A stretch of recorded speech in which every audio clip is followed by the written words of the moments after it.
Part 2 अज्ञात writer. ये देखो मैडम को, यहाँ सब मस्ती कर रहे हैं और इनको पहाड़ियों में दिलचस्पी है। पहाड़ी नहीं है, ये जंगल है। अंदर क्या होगा? किसी का घर, कोई पुरानी हवेली, या और क्या हो सकता है?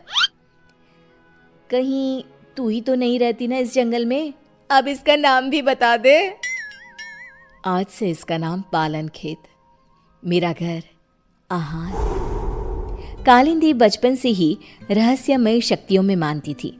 जहां उसकी उम्र के लोग मॉल घुमा करते, उसे जंगल सन्नाटा अपनी ओर खींचता था। वो अपने सपनों को हकीकत से जोड़ने की कोशिश किया करती और अपने अनुभव को एक डायरी में लिखा करती थी, जिसके कारण उसके बेंचमेट उसका बहुत मजाक उड़ाया करते थे। फिर से कुछ लिखने बैठ गई तू? कितनी बोरिंग है रे तू। उफ। बस रुकती है और सभी नीचे उतरते हैं। वाटरफॉल के पास का नज़ारा बहुत ही खूबसूरत होता है। सब अपनी अपनी फोटोज लेने में लग जाते हैं, पर कालिंदी वाटरफॉल के नदी के बहाव को देखती रहती है। नीचे उतरना है क्या? उतर जा।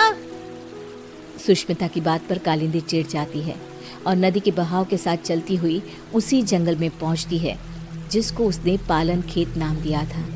अंदर एक बहुत खूबसूरत सी हवेली होती है। वो अंदर क्या देखती है? एक औरत काले कपड़े में बैठी एक कुंड में आहुति दे रही है। ओम फट स्वाहा, ओम फट स्वाहा। वो औरत हवा में हाथ घुमाती है और उसके हाथ में अपने आप कुंड में डालने की आहुति आ जाती है। कालिंदी इसके पहले कि कुछ सोच पाती उसका फोन बज जाता है। अगले दिन कॉलेज कैंटीन में जब सब लंच कर रहे होते हैं, कालिंदी गेट से अंदर आती है। यहाँ क्या कर रही है तू? अरे तेरी डायरी कहाँ गई बहन जी? आज बड़ी सोशल बन रही हो कालिंदी, क्या बात है? सुष्मिता के सभी दोस्त कालिंदी को परेशान करने लग जाते हैं। कालिंदी रोती हुई कॉलेज के टेरेस पर जाती है। अब बहुत हुआ, इन लोगों की हेकड़ी ना उतारी मैंने तो मेरा नाम कालिंदी नहीं। कालिंदी बस पकड़कर पालन खेत निकल जाती है और उसी औरत के पास जाकर कहती है, मुझे मदद चाहिए आपकी। ये सब मुझे बहुत नीचा दिखाते हैं। अब तो यहाँ से या मैं मरकर जाऊंगी या बदला लेकर। वो जो कहते हैं उन्हें कहने दो। सामने देखो तुम्हारी डायरी और पेन। कल तुम इन्हें यहीं भूल गई थी ना? जाओ खोलो उसे। कालिंदी डायरी खोलती है। इसमें तो कुछ भी नहीं है, खाली है ये। पेन को उठाओ और कुछ लिखो। तुम जो चाहोगी वो मिल जाएगा तुम्हें। अब तो खुश हो ना तुम? कालिंदी पेन उठाकर किताब में लिखने लगती है। वहाँ बहुत सारी किताबें आ जाती हैं। ये तो सच में जादू हो गया। तुम्हारा मन बहुत अच्छा है बेटी, जाओ अब खुश रहो।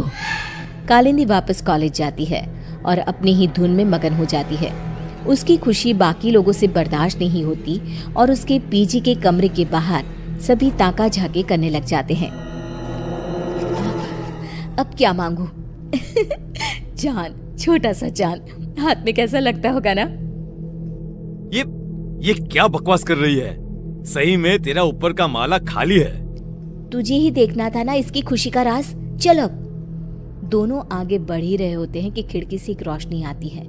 दोनों देखते हैं कि कालिंदी के हाथ में सच में चांद है। ये मेरी आंखों का धोखा है।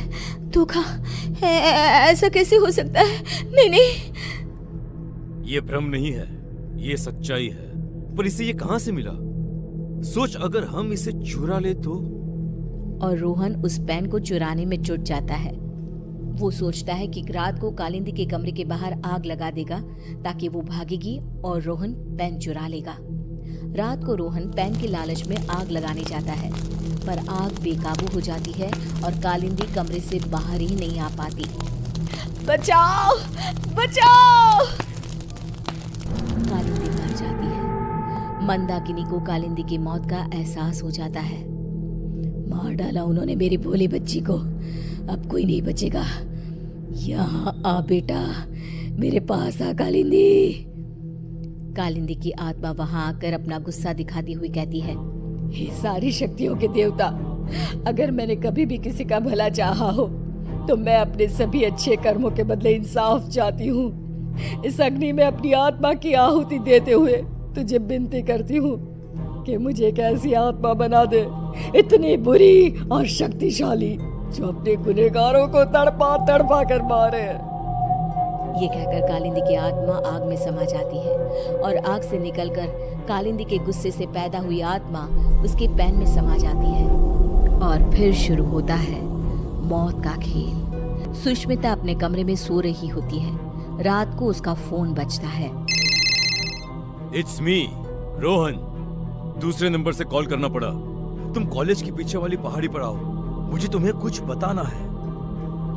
इसके पहले कि सुष्मिता कुछ बोल पाती, फोन कट हो जाता है। सुष्मिता नाइट ड्रेस में ही भागते हुए कॉलेज के पीछे की पहाड़ी पर जाती है। जंगल की धूत अंधेरे में दिखता है वो चमकता हुआ पेन। मान गए रोहन, तुम्हें आखिरकार पेन मिल ही गया। सुष्मिता पेन उठाने जाती है कि पेन में से कालिंदी की आत्मा बाहर निकलकर सुष्मिता को पहाड़ी के ऊपर से नीचे धक्का दे देती है। ये तो बस शुरुआत थी, सब मरोगे। और वही होता है, जिसने भी कालिंदी को दुख दिया था सब मर जाते हैं। पर आत्मा अब इतनी क्रूर हो चुकी थी कि वो रुकती ही नहीं। अब पेन और ज्यादा खून की प्यासी हो गई थी। एक दिन 16 साल का एक लड़का करण नदी के किनारे बैठा हुआ होता है। एक चमकती हुई पेन उसका ध्यान अपनी ओर खींचती है।